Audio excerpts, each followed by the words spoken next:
Ya ahlan wa sahlan wa marhaban bikum. Laqad sarraftumuna wa nawartumuna wa farrahtumuna. Fajazakumullahu khairal jaza. Farahtumul qulub wa nawartumul majlis wa saraftumul bait. Wa sallallahu subhanahu wa ta'ala an yubarika lana yubarika lakum. Amin ya rabbal alamin. Terima kasih kepada para tamu kita yang datang pada hari ini.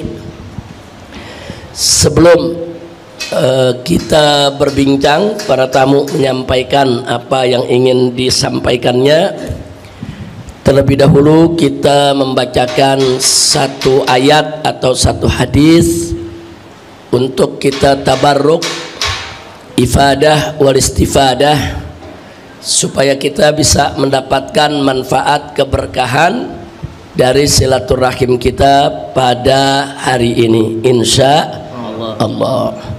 Biasanya untuk memulai majelis pertemuan, saya bacakan ayat atau hadis yang dinukilkan oleh Al-Imam An-Nawawi dalam kitab Riyadhus Shalihin.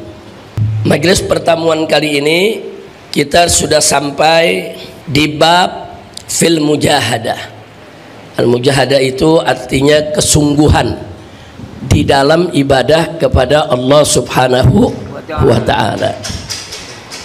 Di pertemuan yang lalu sudah kita sampaikan ayat yang pertama, dan masih ada beberapa ayat lagi yang dinukilkan oleh Al-Imam An-Nawawi dalam kitabnya Riyadhus Shalihin. Kita bacakan. Isma'u rahimakumullah. Qala radhiyallahu ta'ala anhu wa ankum jami'an. Qala Allah ta'ala walladzina jahadu fina lanahdiyannahum subulana wa innallaha lama'al muhsinin. Ayat yang pertama yang dikutip di sini adalah firman Allah yang berbunyi walladzina jahadu fina, dan orang-orang yang berjuang di jalan kami. Jadi berjuang di sini, apakah itu menyangkut ibadat, apakah itu menyangkut muamalat, apakah itu menyangkut hubungan antara manusia dengan Allah ataupun manusia dengan manusia. Jadi kata Allah walladzina jahadu fina, orang-orang yang berjuang di jalan kami, maksudnya di jalan Allah, di ajaran Allah, lanahdiyannahum subulana, niscaya pasti kami akan menunjukkan kepada mereka subulana, jalan-jalan kami. Ini janji yang sangat indah dari Allah Subhanahu wa ta'ala. Artinya siapapun di antara kita yang serius bersungguh-sungguh berjuang di jalan Allah, saudara, maka niscaya pasti Allah akan berikan banyak jalan buat dia. Nah, makanya bagi seorang pejuang di jalan Allah tidak ada kamusnya putus asa atau menyerah, nggak ada. Karena kalau satu jalan perjuangan tertutup, maka nanti Allah akan buka jalan yang lain. Jalan yang lain gagal, Allah akan sediakan jalan yang berikutnya. Nah, ini Allah punya janji. Innallaha la yukhliful mi'ad. Sesungguhnya Allah tidak pernah dan tidak akan pernah mengingkari janjinya. Kalau Allah berjanji pasti akan ditepati. Nah, dengan janji seperti ini, mestinya kita sebagai orang Islam, sebagai orang beriman kepada Allah Subhanahu wa ta'ala, mestinya kita selalu punya semangat dalam berjuang. Nggak ada tuh kata menyerah, kata putus asa, nggak ada. Makanya berkali-kali saya selalu menyampaikan di atas mimbar sejak dulu sampai sekarang, 1000 kali kita jatuh gagal dalam perjuangan, 1001 kali kita harus bangkit kembali untuk melanjutkan perjuangan memetik kemenangan, insya Allah. Selanjutnya Allah nyatakan wa innallaha lama'al muhsinin, dan sesungguhnya Allah pasti akan selalu bersama orang-orang yang muhsin, orang-orang yang selalu berbuat baik, orang-orang yang selalu berjuang untuk kebaikan. Nah, dengan janji ini tentu ini menjadi support, menjadi motivasi bagi kita semua untuk kita giat sungguh-sungguh dalam beribadah kepada Allah dan di dalam berjuang membela agama Allah Subhanahu wa taala. Ayat yang kedua yang dikutip oleh Al-Imam An-Nawawi radhiyallahu taala anhu adalah firman Allah yang berbunyi, wa'bud rabbaka hatta ya'tiyakal yakin. Sembahlah Tuhanmu, beribadahlah kepada Tuhanmu hatta sampai atau sehingga ya'tiyakal yakin, datang kepada engkau al-yakin. Yang dimaksud al-yakin di sini adalah al-maut, kematian. Jadi artinya ayat ini memerintahkan kita wa'bud rabbaka, ibadahlah, sembahlah Tuhanmu hatta ya'tiyakal yakin, sampai datang kepadamu kematian. Nah, saya berhenti dulu sampai di sini. Ayat ini sering disalahgunakan oleh kaum liberal. Bahkan ayat ini sering dimanfaatkan oleh kaum ateis untuk mengganggu iman umat Islam. Dan menyesalkannya, kadang-kadang yang menggunakan ayat ini dari kalangan kaum liberal ngakunya orang Islam. Dan kadang-kadang merasa lebih Islam dari orang Islam, ya ikhwan. Jadi mereka artikan ayat ini wa'bud rabbaka, ibadahlah, sembahlah kau punya Tuhan hatta ya'tiyakal yakin, sampai datang kepada engkau keyakinan.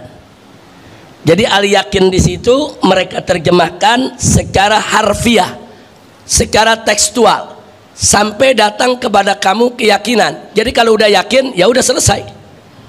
Nah, makanya orang-orang ini, saudara, pernah didapatkan di beberapa universitas Islam di Indonesia. Saudara, beberapa mahasiswa begitu diajak sholat, dia nggak mau sholat. Jawabnya santai. Lah, sholat itu kan sampai kita yakin. Kalau saya udah yakin kepada Allah, jadi nggak perlu saya sholat lagi. Nah, Anda yang belum yakin, silakan sholat. Nah, jadi kita lihat, begitu ditanyakan, dikonfirmasikan dari mana dia dapat ajaran semacam itu, dia katakan dapat dari dosennya di kampus, saudara. Nah, ini satu penyelewengan penafsiran, bahkan ini merupakan penafsiran sesat dan menyesatkan. Nah, jadi dia pakai ayat Quran, jadi sembahlah Tuhanmu sampai kau yakin. Jadi kalau kau sudah yakin, nggak perlu lagi kau sholat, nggak perlu lagi kau puasa, kau udah yakin kok. Sebab tujuan daripada menyembah Allah, ibadah kepada Allah, semuanya kata mereka adalah sampai kita yakin terhadap Allah. Nah, kalau kita sudah yakin Allah Tuhan kita, Allah menciptakan kita, Allah yang menjamin rezeki kita, semuanya sudah ada dalam jiwa kita, yakin, kita nggak perlu lagi sholat, puasa dan seterusnya. Sekali lagi, ini penafsiran yang sesat dan menyesatkan. Nah, makanya ibu, bapak, para tamu saya tercinta, di dalam menafsirkan Al-Quran nggak cukup cuman bisa bahasa Arab, nggak cukup, saudara. Yang bisa bahasa Arab saja banyak yang nggak bisa menafsirkan bahasa Al-Quran, apalagi yang nggak bisa bahasa Arab. Yang nggak bisa bahasa Arab modal baca terjemah mau nafsirin Al-Quran. Nah, karena kalau diterjemahkan secara harfiah begitu, wa'bud, sembahlah, ibadahlah, rabbaka, Tuhanmu, hatta sehingga ya'tiyaka, datang kepada kamu, al-yakin, keyakinan. Jadi kalau secara harfiah memang begitu terjemahnya, tapi tafsirnya tidak begitu, ya ikhwan. Nah, makanya sekali lagi, kalau yang belum bisa bahasa Arab nggak usah sok nafsirin Al-Quran, apalagi modalnya cuman baca terjemah. Udah baca terjemah, nafsirin Al-Quran, mau debat kiai lagi, saudara. Ya, ini sekarang begini nih, ada orang yang nggak ngerti agama sok bicara agama, nggak ngerti nasab sok bicara nasab, nggak ngerti ekonomi sok bicara ekonomi, nggak paham politik sok bicara politik. Saudara, ini yang Nabi katakan ar-ruwaibidah. Nanti di akhir zaman akan banyak ruwaibidah, kata Nabi. Nabi ditanya, siapa itu ruwaibidah ya Rasulullah? Nabi menjawab, ar-rajulut tafih yatakallamu fi amril ammah. Orang-orang bodoh yang bicara tentang urusan umat, saudara. Dia nggak ngerti agama, sok bicara agama. Nggak paham sejarah, sok bicara sejarah. saudara. Nah ini banyak terjadi di zaman kita sekarang ini. Inna lillahi wa inna ilaihi raji'un. Kembali kepada ayat tadi, mari kita lihat semua kitab tafsir, apakah itu tafsir Tobari, apakah itu tafsir Ibn Katsir, dan lain sebagainya. Ada ratusan kitab tafsir, saudara, yang salaf maupun yang khalaf. Semua kitab tafsir sepakat yang dimaksud al-yakin dalam ayat tadi adalah al-maut. Wa'bud rabbaka, ibadahlah, sembahlah kau punya Tuhan, Tuhanmu, hatta ya'tiyakal yakin, sampai datang kepada engkau al-yakin. Artinya sampai datang kepada engkau al-maut, yaitu kematian. Muncul pertanyaan, kalau semua ulama sepakat makna al-yakin adalah kematian, al-maut, pertanyaannya kenapa kok al-maut dinamakan al-yakin? Kenapa kematian disebut sebagai keyakinan? Ada rahasia apa? Setidaknya ada dua hal yang harus kita garis bawahi, saudara. Pertama, orang kalau sudah mati, saudara, yang tadinya tidak percaya adanya Allah jadi percaya. Yang tadinya tidak percaya tentang Nabi Muhammad sallallahu alaihi wasallam dan Al-Quran jadi percaya. Yang tadinya tidak yakin adanya azab kubur jadi yakin. Yang tadinya tidak yakin adanya pertanyaan munkar nakir jadi yakin, saudara. Kenapa? Karena semua akan dialaminya di alam kubur, saudara, sampai di alam akhir nanti.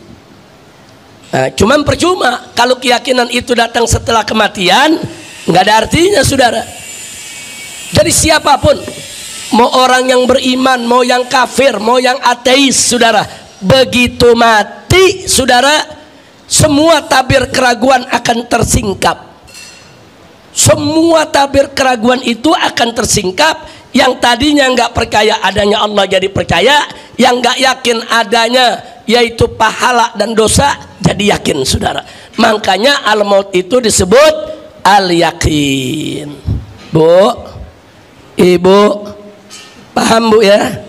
Nah, jadi sekali lagi tuh, kenapa al-maut disebut al-yakin? Al-maut disebut al-yakin karena memang dengan kematian yang nggak yakin jadi yakin, yang nggak percaya jadi percaya tentang adanya Allah, Rasul, malaikat, dan seterusnya. Yang kedua, apapun agamanya, mukmin ataupun kafir, semua percaya dan yakin. Suka tidak suka, rela tidak rela, mau keras kepala lagi, saudara, semua yakin bahwa kita manusia pasti akan mati. Nggak ada yang nggak yakin, semua yakin. Kenapa? Kita lihat dengan mata kepala kita sendiri. Ibu kita meninggal, bapak kita meninggal, istri kita meninggal, anak kita meninggal, saudara kita meninggal, guru-guru kita meninggal dunia, sahabat-sahabat kita meninggal dunia. Semakin kita tua, semakin umur kita bertambah, semakin banyak sahabat kita yang meninggalkan kita. Kadang-kadang pada akhirnya kita sendirian karena semua teman sudah meninggalkan kita, saudara. Jadi nggak ada yang nggak percaya kalau kematian itu pasti datang. Kullu nafsin dha'iqatul maut, saudara. Jadi kematian itu memang udah harga mati, semua pasti mati. Nggak ada kita yang hidup abadi, saudara, kecuali yang dikehendaki oleh Allah Subhanahu wa Ta'ala, seperti para malaikat yang hidupnya masih ada sampai hari kiamat. Jadi yang bisa hidup lama seperti itu hanya mereka yang dikehendaki oleh Allah Subhanahu wa Ta'ala. Nah, itulah rahasianya kenapa al-maut di dalam Al-Quran disebut al-yakin. Karena yang pertama, saudara, siapapun manusianya, apapun agamanya, seorang ateis sekalipun, semua percaya kalau kematian akan datang. Yang kedua, apapun agamanya, ateis sekalipun, saudara, begitu dia mati, segala tabir keraguan akan tersingkap. Jadi yang dulu nggak percaya adanya Allah, begitu mati jadi dia percaya, oh ternyata Allah ada. Yang dulunya nggak percaya ada pahala dan dosa, begitu dia mati baru dia yakin, oh kalau gitu pahala dan dosa itu ada. Nah, mudah-mudahan Kita semua yang hadir di sini mendapatkan keyakinan seperti itu sebelum kita mati, saudara. Karena kalau keyakinan datang setelah kita mati, tidak ada gunanya keyakinan tersebut. Nah, itulah yang perlu kita ketahui dari tafsir wa'bud rabbaka hatta ya'tiyakal yakin. Jadi jangan diselewengkan. Maaf Pak Bu ya, ini sekarang banyak orang nggak ngerti tafsir bicara tafsir, nggak ngerti hadis bicara hadis. Kadang-kadang bicaranya sok alim, sok lebih hebat dari ulama. Kadang-kadang ulamanya dihina, ulamanya direcehkan, ulamanya dimaki-maki. Ini zaman yang kita hadapi saat ini. Nah, begitu saya ajak semua yang ada di sini, yuk kita tahu dirilah, kita tahu kapasitas kita. Jangan bicara tentang yang kita tidak tahu. Ada ilmunya baru bicara, nggak ada ilmu nggak usah bicara ya kawan. Ada wacana yang saya sampaikan kepada para politisi, juga kepada para pakar politik. Saya bilang selama sekian tahun saya memperhatikan peta demokrasi dan gerak politik di Indonesia. Saya melihat yang merusak negeri ini adalah sistem partai politik. Sehingga sampai pada akhirnya seorang anggota dewan, saudara, dari salah satu partai besar mengaku, dan itu viral, bahwa untuk membuat satu undang-undang, saudara, cukup persetujuan ketua umum partai. Artinya kalau di DPR itu katakan ada 9 partai atau 10 partai, cukup 10 orang itu yang ngatur kita punya negeri. Adapun anggota dewan yang mewakili partai masing-masing hanya boleh memutuskan sesuai dengan putusan ketua umumnya. Jadi saudara, kalau itu yang terjadi, ya hancur dong demokrasi kita. Karena sekian ratus anggota dewan tadi nggak ada maknanya, nggak ada manfaatnya. Karena kekuasaan hanya ada di tangan ketua umum partai. Sehingga para oligarki busuk, saudara, yang ingin menguasai negeri kita, cukup beli 10 orang itu saja. Beli itu 10 orang, segala macam undang-undang, segala macam regulasi bisa mereka atur yang menguntungkan usaha mereka. Kalau ini dibiarkan, hancur ini negeri. Jadi nggak usah bicara demokrasi lah, udah hancur-hancuran ini demokrasi di kita punya negeri ya ikhwan. Nah, maka itu saya sampaikan kepada mereka ketika itu, belum lama ya ikhwan, sebulan yang lalu saya sampaikan kenapa kita tidak berpikir membangun negara Indonesia tanpa partai. Kita bangun negara tanpa partai. Siapa bilang negara nggak bisa hidup tanpa partai? Bisa kok. Maka itu saya mau ajak, mumpung di sini banyak alumni-alumni lulusan perguruan tinggi, saudara. Ayo sama-sama kita berpikir.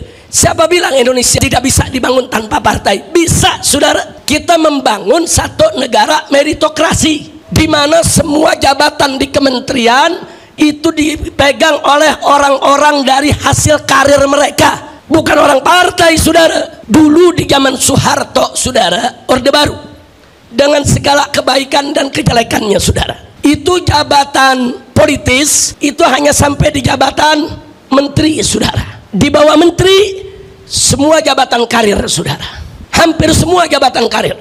Dirjennya dari karir, irjennya dari karir, sekjennya dari karir, eselon 1, eselon 2 dari karir. Nggak bisa orang luar tiba-tiba masuk, saudara, jadi dirjen. Nggak bisa. Kalau bukan bidangnya, kalau bukan keahliannya. Ya, di tingkat menteri itu jabatan politik, saudara. Tapi sekarang ini udah rusak semua. Bukan hanya tingkat menteri yang jabatan politik, dirjennya, irjennya, sekjennya, saudara, eselon 1, eselon 2, sampai kepala bagian, saudara. Sampai kepala bagian semua titipan partai. Dan maaf-maaf, ada kementerian yang dipegang oleh orang partai, saudara, sampai satpam cleaning service dari partai dia, saudara. Apa ini negeri mau diatur begini bagaimana? Makanya tadi maaf saya katakan, selama sistem multiparti ini masih ada di kita punya negeri, yang kalau satu kementerian dikuasai oleh satu partai, kemudian dijadikan ATM-nya, saudara, untuk membesarkan partainya, jangan mimpi demokrasi di Indonesia akan sehat. Nah, waktu itu saya sampaikan kenapa kita nggak bubarkan lagi itu semua partai. Terus ada yang nanya, Habib, kalau nanti partai dibubarkan, bagaimana milih anggota DPR-nya? Oh gampang, DPD bisa tanpa partai. DPD para senator dipilih dari setiap daerah tanpa partai, calon independen. Kalau DPD bisa, DPR juga mesti bisa dong. Kalau perlu DPD-nya hapus, ganti DPR yang calon independen tanpa partai, sehingga setiap anggota DPR independen bisa menyuarakan rakyat tanpa ditekan oleh atasan, saudara. Bisa kok. Siapa bilang nggak bisa, saudara? Omong kosong kalau dibilang nggak bisa. Biasanya yang bilang nggak bisa ya orang partai, karena takut partainya dibubarkan. Kira-kira paham ibu ya? Ini tamu saya sama nih, paham semua nih ya. Saya bukan lagi berkhayal nih, bukan nih. Ini lagi lempar wacana, saudara.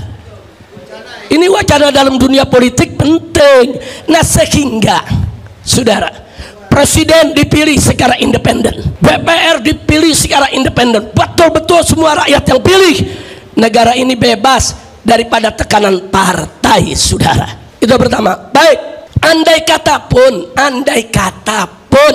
negara tanpa partai itu sulit, saudara, atau belum bisa dilaksanakan saat ini, atau perlu 1 atau 2 dekade lagi mendewasakan masyarakat, saudara, maka solusinya cukup Indonesia punya 2 partai saja.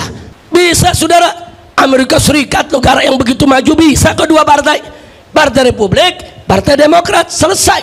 Di Indonesia bisa. Indonesia ini dari dulu sudah terbelah, saudara. Cuman ada 2 bagian. Satu bagian mendukung pemberlakuan syariat Islam, satu bagian enggak mendukung pemberlakuan syariat Islam. Simple, bikin 2 partai. Partai yang mendukung syariat, partai yang tidak mendukung syariat. Silakan umat mau pilih yang mana, saudara. Simple. Dan itu lebih sehat. Kenapa lebih sehat? Kalau partai Islam yang menang, maka partai sekuler silakan jadi oposisi untuk mengimbangi daripada kepemimpinan partai Islam. Kalau partai sekuler yang menang, maka partai Islam yang jadi oposisi. Jadi negara ini, saudara, ada balancingnya, saudara, seimbang. Nah, kalau sekarang teriak-teriak negara presidensial itu nggak boleh ada oposisi, jadi semua disuruh dukung pemerintah, nggak boleh beroposisi, saudara. Nah, jadi 2 partai itu juga masih boleh sehat, walaupun saya tetap kepada wacana pertama, bangun negara tanpa partai, sehingga nanti jabatan-jabatan menteri, saudara, itu bisa diambil dari jabatan karir. Presiden yang terpilih secara independen, saudara, dengan anggota dewan yang juga independen, saudara, bisa memilih para menteri dari kementeriannya masing-masing. Nah, jangan kayak sekarang. Sekarang kan banyak ngawuran nih.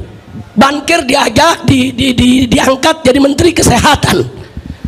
Nah, akhirnya dunia kesehatan dibisniskan, saudara. Fakta kok. Bos Gojek dari menteri pendidikan. Kalau bos Gojek jadi menteri transportasi masih logis, saudara. Nah, tapi kalau jadi menteri pendidikan, kita lihat akibatnya. Perguruan tinggi, saudara, semua dibisniskan. Menteri pertahanan disuruh nanam singkong. Ini menteri pertaniannya kemana? Astagfirullahaladzim. Ini kok jadi ngawur begini, saudara?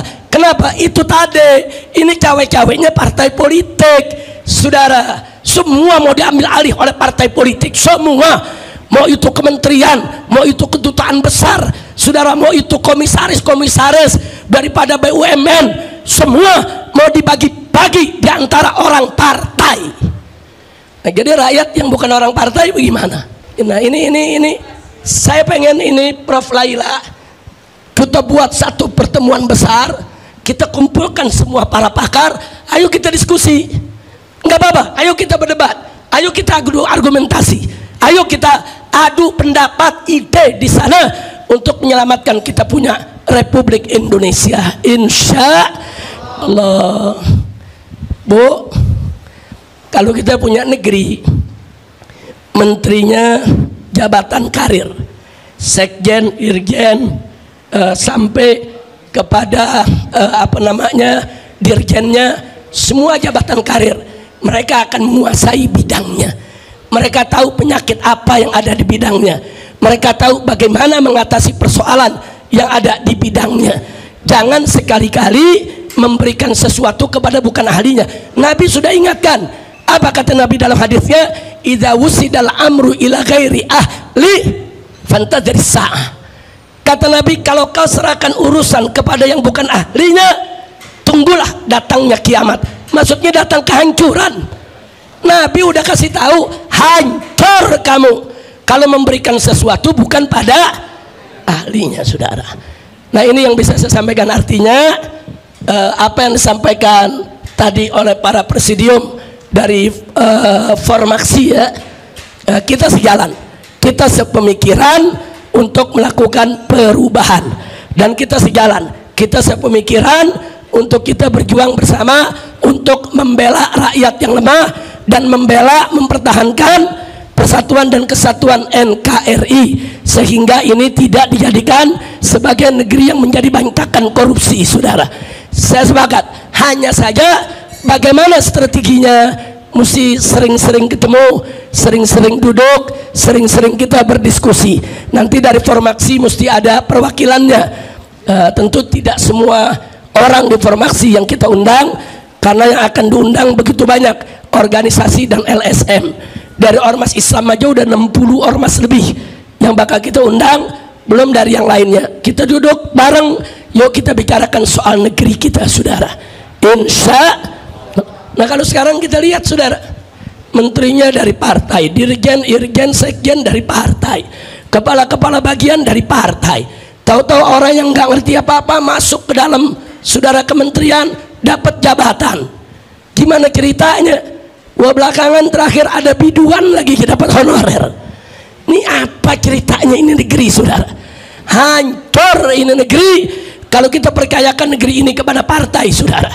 Nah, cuman saat ini karena memang kita dipaksa dengan sistem partai, ya mau nggak mau kita mesti kerjasama dengan partai, kita mesti dekat dengan partai, kita salurkan aspirasi kita ke lewat kawan-kawan kita yang ada di partai. Nah, kenapa kita menolak sistem partai? Kok kita sampai saat ini masih berhubungan dengan partai? Jawabnya, karena saat ini kita tidak diberi pilihan lain, harus lewat partai, saudara. Nah, ini yang harus kita berani melakukan perubahan. Jadi jangan tanggung-tanggung. Kalau melakukan perubahan, lakukan perubahan yang revolusioner, yang betul-betul sistem ini kita ubah untuk kebaikan Indonesia, insya Allah. Nah, ini yang kita mau sampaikan. Jadi kalau ini berjalan, ibu-ibu nggak repot demo dulu, Bu. Ya capek kita udah demo nggak didengar. Sekarang demo nggak didengar, saudara. Pemerintah sudah tahu bagaimana supaya demo kapok. Tangkap aja pemimpinnya, tangkap aja koordinatornya, tangkap aja tuh yang minta izinnya. Nah, jadi sekarang setiap demo padam, demo padam, demo padam, karena mereka sudah pelajari bagaimana cara menundukkan demo. Ada juga demo semangat, besok diundang ke istana, lusa udah adem, kayak kerupuk disiram air, saudara. Nah, ini yang terjadi di kita punya negeri. Baiklah, insya Allah ke depan kita akan buat pertemuan, ibu, dengan para tokoh bangsa kita untuk merumuskan strategi bagaimana menyelamatkan negeri, insya Allah. Dan itu tadi, kita nggak mau ngobatin kayak koreng, obatin sini muncul sini, obatin sini muncul sini, tapi kita pengen satu strategi yang punya formula bisa mengobati semua penyakit yang ada. Saya hanya sekedar menyampaikan wacana. Saya beberapa waktu yang lalu diskusi dengan beberapa pakar ilmu politik dan dengan beberapa politisi. Saya mengkritisi sepanjang yang saya alami berdasarkan pengalaman, pengamatan, saudara, dan penelitian. Saya lihat rusaknya kita punya negeri saat ini. Kenapa sulit untuk diperbaiki? Karena kerusakannya dari sistem. Kalau sistem sudah rusak, akan sulit kita perbaiki. Ibarat tubuh kita, ada orang nih punya badan, saudara, banyak kudis atau koreng sekujur tubuhnya. Kemudian berobat ke dokter. Begitu berobat ke dokter, ternyata ketahuan bahwa dia punya penyakit pada darahnya. Nah, tapi kemudian si dokter itu ngobatin korengnya satu-satu. Koreng ini diobatin pakai salep, koreng ini diobatin pakai obat, saudara. Baik orang yang di sini muncul di sini, baik di sini muncul di sana. Hanya dokter itu mengambil kesimpulan kepada pasien, kalau Anda mau sembuh, ya mesti cuci darah. Karena ini sumbernya di sana. Kalau Anda nggak mau cuci darah, hanya cuma mau diobatin satu persatu itu koreng, nggak bakal baik-baik. Baik yang di kaki muncul di tangan, baik di tangan muncul di badan, baik di badan muncul di muka. Ini darahnya yang mesti diberesin, darahnya mesti diobati. Nah, saya melihat penyakit di kita punya negeri begitu. Kenapa banyak terjadi korupsi, saudara? Karena memang sistemnya memberi peluang untuk korupsi. Kenapa banyak money politik di dalam demokrasi kita? Karena sistemnya memang memberi peluang untuk money politik. Ini yang jadi persoalan. Jadi walaupun kita teriak-teriak mengharamkan, walaupun MUI sudah keluarkan fatwa haram, saudara, walaupun kita sudah sosialisasikan ke masyarakat untuk tidak mendukung money politik, saudara, tapi karena sistem perpolitikan di negeri kita memberi peluang untuk itu, maka money politik nggak bakal pernah bisa diatasi. Bahkan sekarang sudah mulai ada usulan money politik itu supaya dilegalkan. Kenapa mereka mengusulkan money politik itu dilegalkan, saudara? Karena sudah putus asa, nggak mampu untuk mengatasinya. Nah, jadi sekali lagi saya lihat ini persoalannya adalah pada sistemnya yang harus diperbaiki. Kalau sistemnya baik, semua peluang-peluang kemunkaran ditutup, insya Allah kemunkaran tersebut nggak bakal merajalela, termasuk korupsi. Nah, kemudian masih kita bicara korupsi. Sudahlah, jangan ngejek-ngejek korupsi. Ini kalimat gak pantas disampaikan oleh seorang pejabat. Yang namanya korupsi bukan hanya harus diejek, saudara. Dikejar, ditangkap, dipermalukan, dimiskinkan, itu koruptornya. Nah, kenapa ada seorang pejabat tinggi tahu-tahu gerah dengan masyarakat menyerang korupsi? Dia bilang apa? Udah jangan ngejek-ngejek korupsi, nanti kita malu di dunia. Ya kalau malu di dunia, buat satu sistem untuk melawan korupsi. Nah, bukan media dibungkam agar tidak bicara tentang korupsi, nggak bisa. Jadi pejabatnya sendiri memberi peluang, saudara. Nah, supaya apa? Korupsi itu tetap merajalela. Nah, nggak sampai di situ. 30 pabrik tekstil di Indonesia gulung tikar. Bahkan terakhir ini pabrik tekstil terbesar se-Asia Tenggara, saudara, Sritek, ikut gulung tikar. Itu kalau di total semua pabrik tekstil yang gulung tikar, saudara, pegawainya puluhan ribu sampai 100.000 lebih, semua harus di PHK. Mestinya ini menjadi perhatian pemerintah. Apakah mereka disuntikan dana, dibantu, atau mereka diambil alih oleh negara, saudara, untuk menyelamatkan pabriknya dan menyelamatkan pekerjanya. Tapi ini enggak dibiarkan. Begitu semua bangkrut, tahu-tahu teriak, saudara.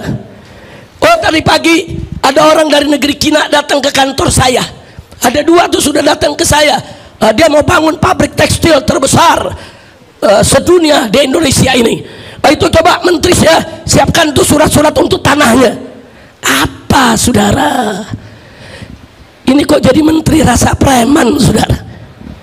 Ini apa macam ini kok negara diatur kayak warung kopi, saudara?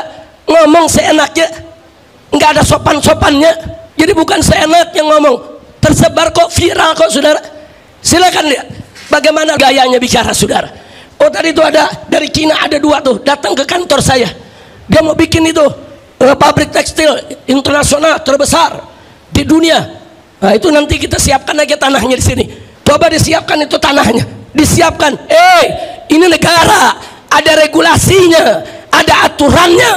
Ini negara bukan punya bapak moyangmu. Nggak bisa dong ngatur negeri begitu, saudara.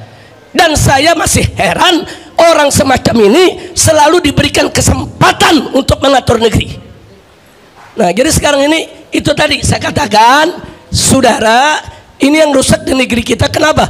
Ada orang-orang model begini, saudara, karena aturannya memberi peluang untuk pejabat seperti itu, saudara.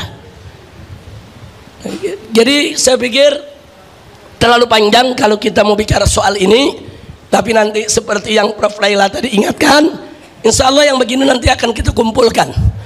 LSM, ormas-ormas saudara yang cinta kepada negeri saudara, baik ormas Islam maupun ormas nasionalis dan lain sebagainya, para pakar saudara, ayo kita duduk bareng, ayo kita diskusi, ayo kita cari strategi bagaimana menyelamatkan NKRI. Jadi jangan dipikir selama ini saya diam, 2 tahun saya tahanan rumah, nggak boleh keluar kota saudara, tahanan kota, kemudian dipikir kita tidak memperhatikan itu semua. Enggak, kita perhatikan perilaku mereka saudara. Maka kadang-kadang di beberapa acara saya sebut negeri ini sedang diatur oleh orang-orang brengsek saudara. Nah kalau orang-orang brengsek ini dibiarkan, maka akan hancur kita punya negeri.